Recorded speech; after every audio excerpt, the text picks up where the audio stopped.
अस्सलाम वालेकुम students and welcome to the free online classes of economics. आज हम ISLM एनालिसिस के बारे में स्टडी करेंगे।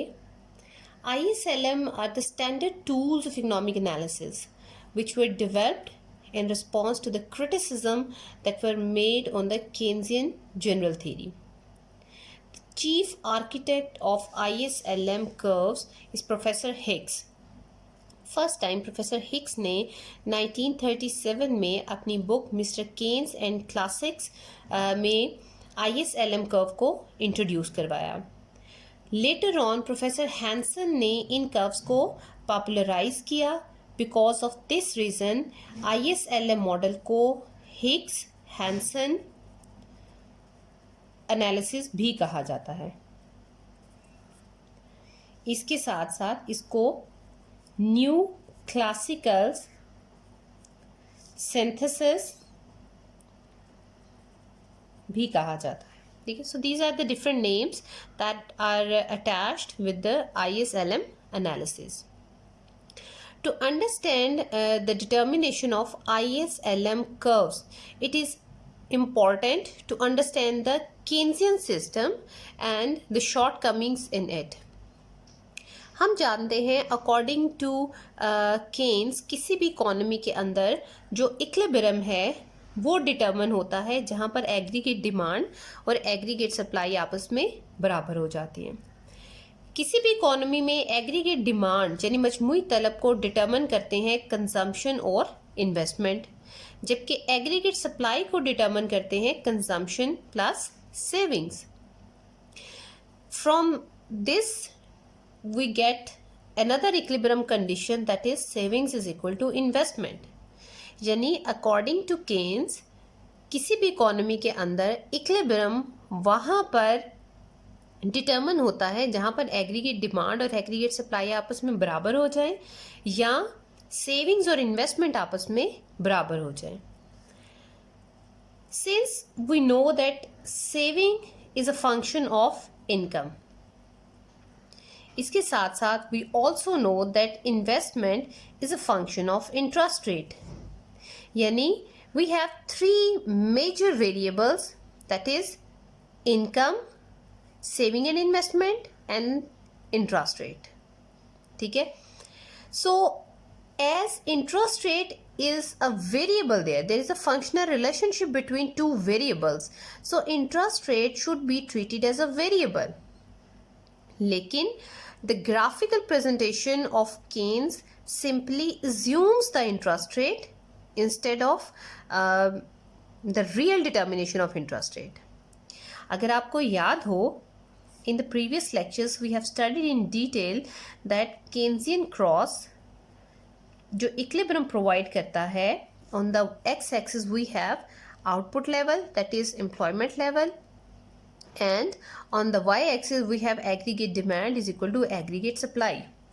अगर आप सेविंग और इन्वेस्टमेंट की इक्वालिटी को चेक करें, that is investment, that is saving, यहाँ पर भी आप आउटपुट और सेविंग और इन्वेस्टमेंट की इक्वालिटी को देखते हैं।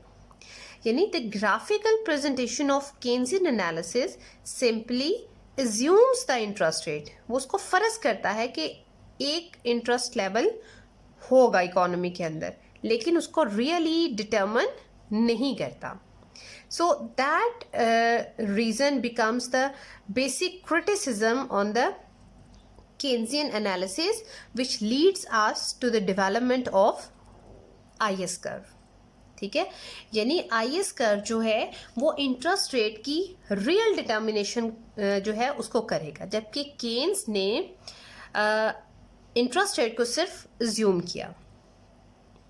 इसी तरह से in the Keynesian money market, अगर हम मनी मार्केट में देखें तो equilibrium that is in goods market. अगर हम मनी मार्केट में देखें, in the Keynesian money market equilibrium वहाँ पर होता है जहाँ पर money supply is equal to money demand. अब मनी सप्लाई इकोनॉमी के अंदर जो चीज़ डिटर्मिन करती है, that is assume that money supply is determine exogenously, लेकिन जो मनी डिमांड है that is determined by income and interest rate. Like MTD, the transactive demand for money is the functional relationship of Y, whereas the speculative demand for money has a functional relationship with interest rate. So किसी भी economy के अंदर जो demand for money है, that is determined by income and interest rate. So if we recall the graphical presentation of this, we have MS exogenously determined and MD, that is negatively determined. So we have interest rate, that is MS is equal to MD. अब यहाँ पर क्या है कि हमने interest rate को तो include किया है, उसकी रियल डिटर्मिनेशन मौजूद है, but the graphical determination of equilibrium in money market has the shortcoming that it does not include y as one of the variable. ठीक है, यहाँ पर y को सिंपली एज्यूम किया गया है, y की रियल डिटर्मिनेशन, y को एज अ वेरिएबल इंक्लूड नहीं किया गया. It does not include y as a variable. यहाँ क्या था? It does not include interest as a variable. ठीक है, जबकि यहाँ पर मनी मार्केट में क्या प्रॉब्लम था? It does not include y as a variable. ठीक है, so because of these reasons, because of this criticism that it does not include y as a variable, this criticism lead us to the development of LM curve. ठीक है, so because of these criticism, Keynesian model or Keynesian economics, the general theory, is considered as indeterminate, and in response to these criticism, Professor Hicks has introduced the concept of IS and LM curve. So first we study the IS curve, that what is IS curve, how we can derive the IS curve, and what are the general properties of IS curve. Later on we will study that what is LM curve, how we can derive the LM curve, and what are the properties attached with the LM curve. And in the third part of the lecture we will study that how the simultaneous equilibrium could be achieved with the help of IS-LM curve. So in this lecture we focus on IS curve. That what is IS curve? IS curve is a curve which shows the different combinations of interest rate and output. IS curve is a curve which shows the different combinations of interest rate and output on which savings and investment are equal.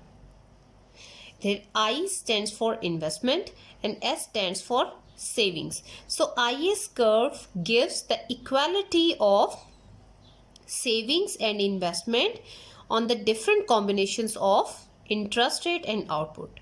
Yeah, IS curve is a locus of points of interest rate and output which ensures the equality of saving and investment in the economy.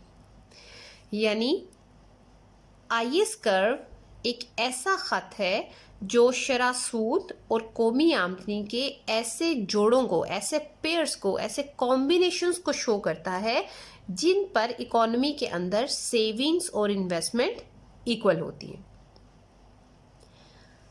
So we move towards the derivation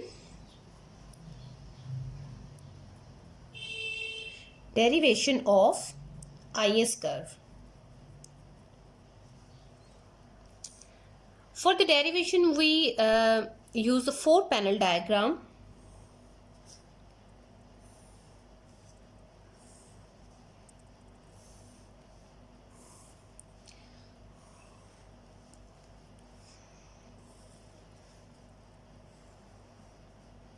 That is first A panel, B, C and D. In the first panel, that is A, हम यहाँ पर investment function को draw करेंगे, यानी investment curve को draw करेंगे. As we know that investment is a function of interest rate. तो on the OY axis we will measure interest rate, whereas on OX axis we will measure investment. So that is a curve which shows the level of investment in response to the different interest rate, and it shows the negative relationship between interest rate and investment. In the panel C, we will construct the saving function, as we know that saving is a function of income. So on the OY axis we measure savings, and on the OX axis we will measure the income, and there is a positive relationship between savings and income. In the panel B, we will draw a 45-degree angle. That 45-degree angle shows the equality of saving and investment. Corresponding axis पर आप same variable को measure करेंगे. So if there is interest rate, you will measure interest rate here, or in corresponding to this axis you have Y here. So we take a point A on the investment curve. ठीक है, investment curve पर हम एक point ले रहे हैं, that is A. अब इस A पॉइंट पर इकोनॉमी में मौजूद जो इंटरेस्ट रेट है दैट इज I1, और इस इंटरेस्ट रेट पर जो इन्वेस्टमेंट की जा रही है दैट इज कैपिटल I1. अब इस इन्वेस्टमेंट लेवल पर जो इकोनॉमी के अंदर सेविंग्स हैं, as we have savings is equal to investment, तो दैट इज A1 पॉइंट जो कि इस लेवल ऑफ इंटरेस्ट रेट पर इन्वेस्टमेंट और सेविंग्स को इक्वलाइज कर रहा है. ठीक है, और इन सेविंग्स पर जो हमारे पास लेवल ऑफ इनकम है, यानी ये सेविंग्स किस लेवल ऑफ इनकम पर की जा रही हैं, दैट इज Y1. हमने इकोनॉमी में इंटरेस्ट रेट एक पॉइंट लिया A, और उस पॉइंट पर जो इकोनॉमी में इंटरेस्ट रेट है that is I1, smaller I1. इस इंटरेस्ट रेट पर जो इन्वेस्टमेंट की जा रही है दैट इज कैपिटल I1. इस इन्वेस्टमेंट पर जो लेवल ऑफ इनकम है दैट इज Y1, और इस इनकम पर जो सेविंग्स की जा रही हैं दैट इज S1. अब आप इनको एक्सटेंड करेंगे पैनल 4 में. That is the level of income Y1, और ये आपके पास आ गया इंटरेस्ट रेट. यानी इन द पैनल D हमने दो कॉन्सेप्ट्स को, दो वेरिएबल्स को आपस में रिलेट किया. यानी इकोनॉमी में जब इंटरेस्ट रेट I1 था तो इस लेवल ऑफ इंटरेस्ट रेट पर बिकॉज ऑफ दिस इन्वेस्टमेंट जो लेवल ऑफ इनकम था that is Y1. So we get that is A2, that is A static. जो पॉइंट हमें मिला दैट इज A स्टैटिक. इसी तरह से अगर हम एज्यूम करें कि इंटरेस्ट रेट फॉल कर गया है दैट इज I2, तो as we know there is a negative relationship between interest rate and investment. तो इंटरेस्ट रेट के फॉल कर जाने से इन्वेस्टमेंट में इजाफा हो जाएगा, दैट इज I2. अब जब इन्वेस्टमेंट में इजाफा हुआ तो इन्वेस्टमेंट में इजाफे से आमदनी में भी इजाफा हो जाएगा, और आमदनी में इजाफे से बिकॉज इनकम और सेविंग्स का पॉजिटिव रिलेशनशिप है तो आमदनी में इजाफे से सेविंग्स में इजाफा हो जाएगा.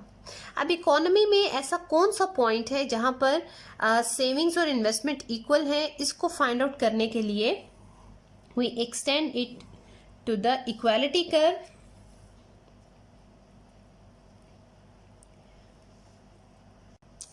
अब यहाँ पर इन्वेस्टमेंट के इंक्रीज करने से इनकम इंक्रीज हुई, जिसकी वजह से सेविंग्स जो है वो S2 लेवल पर चली गई। सो इसको अगर आप फर्दर पीछे ले आए, सो यू कैन सी कि आमदनी में जो इजाफा हुआ है that is from Y1 to Y2। अब इन दोनों को अगर आप डी क्वाड्रेंट में एक्सटेंड करें then that is Y2 and that is I2। तो इस Y2 और I2 के इंटरसेक्शन से we get another point that is B static, B1 that is B2। आप इसको कोई भी लेबल कर सकते हैं, कोई भी नाम दे सकते हैं। So we get the 2 points in D panel. सो अगर हम इन दोनों पॉइंट्स को कंबाइन करें, so we get a negatively sloped curve which shows the negative relationship between interest rate and output or level of income. Yani the curve which we derive in panel D is IS curve and it shows the negative relationship between interest rate and income. यानी अगर interest rate में कमी आती है तो because of fall in the interest rate as investment increases, तो investment के increase करने से because of multiplier effect income में इंक्रीज हो जाता है। सो इंटरेस्ट रेट के फॉल कर जाने से आउटपुट में इजाफा हो जाता है या इनकम में इजाफा हो जाता है। So there exist a negative relationship between interest rate and output और income. So all the points on IS curve just like A and B are the equilibrium points. These are the equilibrium points because ये ऐसे points हैं जो saving और investment की equality को ensure करते हैं। ठीक है, फॉर एग्जाम्पल आप इसको इस तरह से एक्सप्लेन कर सकते हैं that A is a point on the IS curve जो इंटरेस्ट रेट और आउटपुट के कॉम्बिनेशन को शो कर रहा है, जिसके रिस्पॉन्स में जो सेविंग्स और इन्वेस्टमेंट है वो इक्वल है। So these are the equilibrium points. Any point above और below the IS curve are the points of disequilibrium. ठीक है, कोई भी पॉइंट जो IS कर्व से ऊपर या नीचे होगा वो डिसइक्विलिब्रियम पॉइंट कहलाएगा। For example we take a point C here. इस पॉइंट पर आप देखें कि there is no change in the interest rate. अब क्योंकि इंटरेस्ट रेट में कोई चेंज नहीं आया, इस वजह से there is no change in investment. ठीक है, वी स्टार्टिंग फ्रॉम दिस। ठीक है, I1।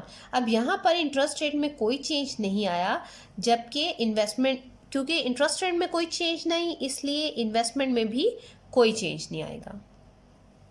जब इन्वेस्टमेंट में कोई चेंज नहीं आया तो इसका मतलब है यहाँ जो आमदनी में इजाफा है उसको सेव किया जा रहा है, यानी savings is greater than investment on every point that lies above the IS curve. So अगर आप इसको एक्सटेंड करें कि आउटपुट आमदनी में इजाफे से सिर्फ सेविंग्स में इजाफा हो रहा है, तो इसका मतलब है savings is greater than investment. So with the rise in the income savings increases. ठीक है, तो सेविंग इंक्रीज हो रही है। We are moving along this curve. Savings S1 से S2 पर चलेगी। अब यहाँ पर अगर आप इक्वालिटी को चेक करें कि क्या सेविंग्स और इन्वेस्टमेंट इक्वल है, इसको फर्दर एक्सटेंड करें यहाँ पर और देखें because interest rate doesn't change, interest rate में कोई चेंज नहीं आया था, जिसकी वजह से सरमायाकारी में भी कोई तब्दीली नहीं आई थी। तो we have a point here, so that is savings is greater than investment. अब ये पॉइंट इन्वेस्टमेंट से ऊपर है तो इतनी सेविंग्स ज़्यादा है, so that is the point of disequilibrium. So any point above the IS curve shows that savings is greater than investment, जबकि ये एक डिसइक्विलिब्रियम पॉइंट है। ये ऐसा कॉम्बिनेशन है, इंटरेस्ट रेट और आउटपुट का एक ऐसा कॉम्बिनेशन है जो इकोनॉमी में सेविंग और इन्वेस्टमेंट की इक्वालिटी को इंश्योर नहीं करता. So that point will not be the point on I S curve. ये आई एस कर्व का हिस्सा नहीं होगा. सो आई एस कर्व ऐसे पॉइंट्स या ऐसे कॉम्बिनेशन ऑफ इंटरेस्ट रेट और इनकम से डेवलप होता है जो इकोनॉमी के अंदर सेविंग और इन्वेस्टमेंट को इंश्योर करते हैं.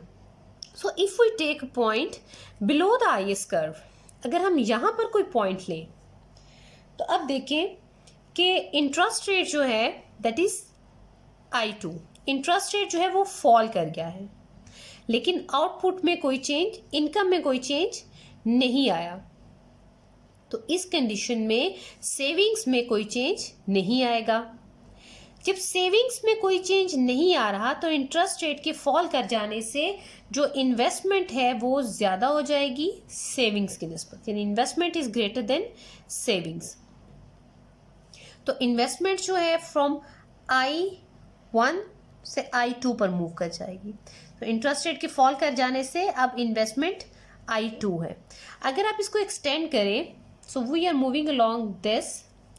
अब देखिए सेविंग में कोई चेंज नहीं आया, लेकिन इन्वेस्टमेंट में चेंज आया है, दैट इज I2. सो यहाँ पर investment is greater than savings. ठीक है, so that is also the point of disequilibrium. So अगर आई एस कर्व के ऊपर जितने भी पॉइंट्स होंगे या आई एस कर्व के नीचे जितने भी पॉइंट्स होंगे, ये सारे डिसइक्विलिब्रियम पॉइंट्स होंगे. अगर पॉइंट अबव है आई एस के तो it mean saving is greater than investment, और अगर point is below the IS curve, it means that investment is greater than saving. So all points which are above or below the IS curve could never be the equilibrium points, क्योंकि ये ऐसे points हैं जो economy के अंदर equality of savings और investment जो है उसको इंश्योर नहीं करते. So this is the way to derive the IS curve according to its definition. अब definition क्या थी कि IS कर्व शरह सूद और कौमी आमदनी के ऐसे जोड़ों को, ऐसे कॉम्बिनेशंस को जाहिर करता है जिस पर सेविंग और इन्वेस्टमेंट इक्वल है. So these are the equilibrium points, और कोई भी पॉइंट इसके अबव और बिलो लाई करता है तो that is disequilibrium point. Now we move towards the mathematical derivation of IS curve.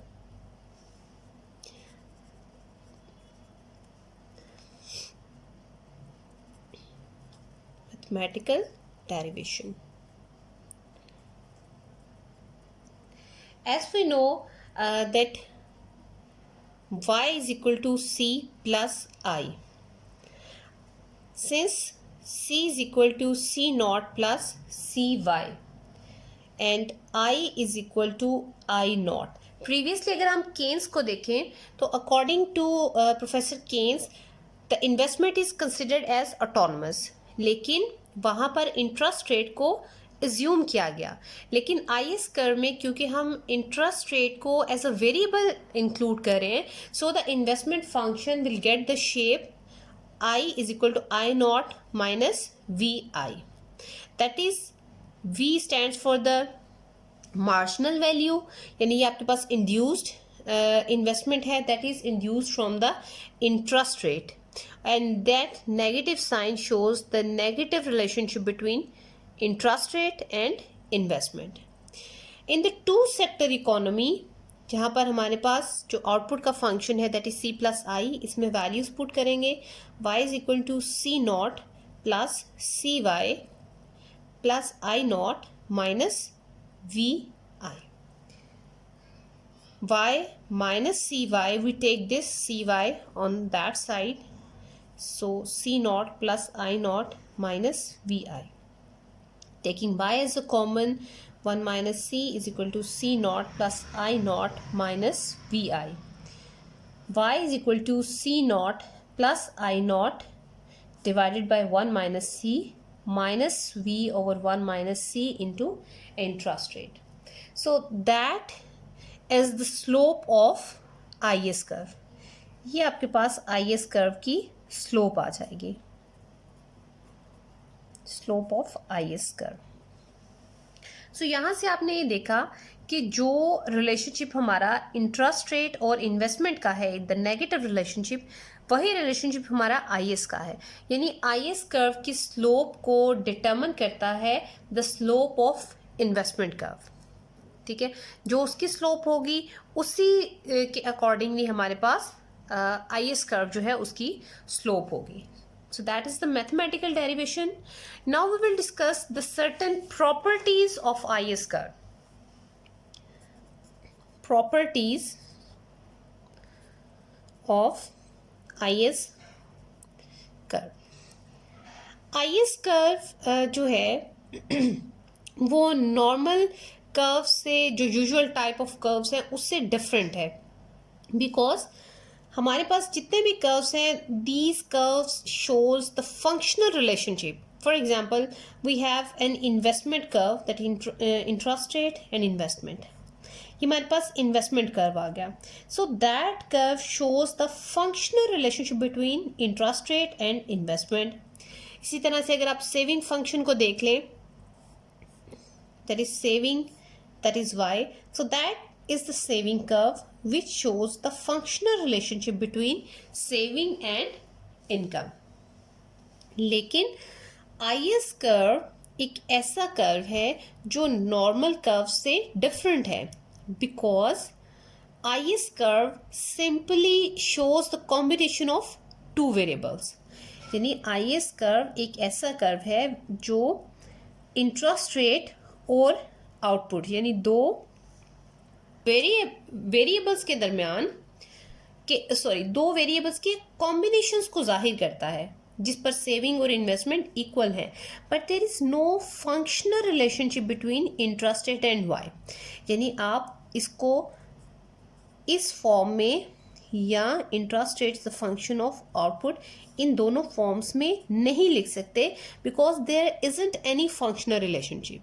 लेकिन IS कर्व जब आप कंस्ट्रक्ट करते हैं, so you have two different variables जिनका आपस में कोई फंक्शनल रिलेशनशिप नहीं है।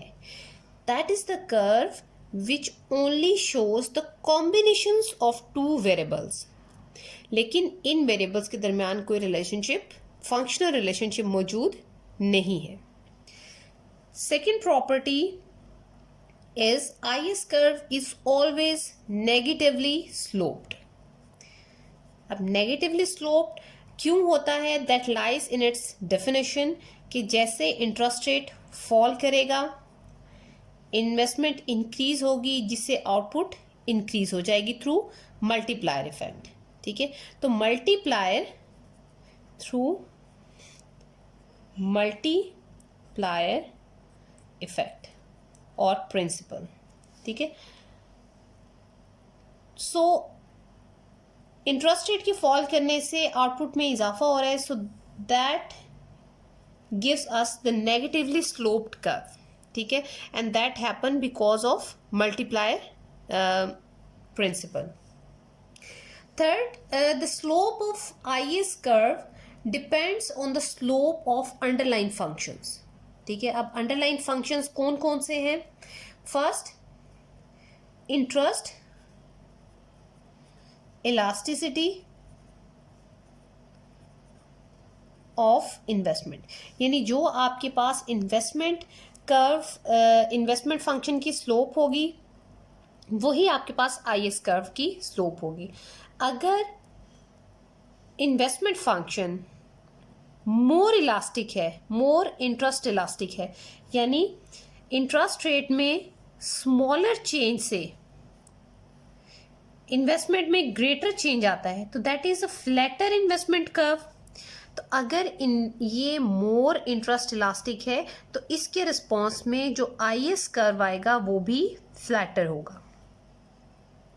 ठीक है, और अगर इसमें ग्रेटर चेंज से IS में, इन्वेस्टमेंट में बिल्कुल थोड़ा सा चेंज आता है, अब देखिए इन्वेस्टमेंट में ज़्यादा चेंज आया है, इन्वेस्टमेंट में कम चेंज आया है, तो इस कंडीशन में इन्वेस्टमेंट कर्व स्टीपर होगा। जब इन्वेस्टमेंट कर्व स्टीपर है तो IS कर्व भी स्टीपर होगा। ठीक है, सो The slope of IS curve depends first of all on the interest elasticity of investment. और जो second underlying function है that is MPS. अगर marginal propensity to save ज़्यादा है या मार्जिनल प्रोपेंसिटी टू सेव कम है तो उससे भी आईएस कर्व की स्लोप पे इफेक्ट होगा. यानी दूसरी चीज जिसको डिटरमिन करती है that is the slope of saving function. ठीक है, अगर ये सेविंग फंक्शन फ्लैटर है देन डिफरेंट इफेक्ट होगा जस्ट लाइक दिस, और अगर ये स्टीपर होगा तो उसका इफेक्ट डिफरेंट होगा. So these are the major properties that are attached with the IS curve. First, IS curve is different from the usual type of curves which shows the functional relationship between two variables. जबकि IS curve जो है it shows the combination of two variables, interest rate and output, which does not have any functional relationship. ठीक है, इसके दरमियान कोई functional relationship मौजूद नहीं है.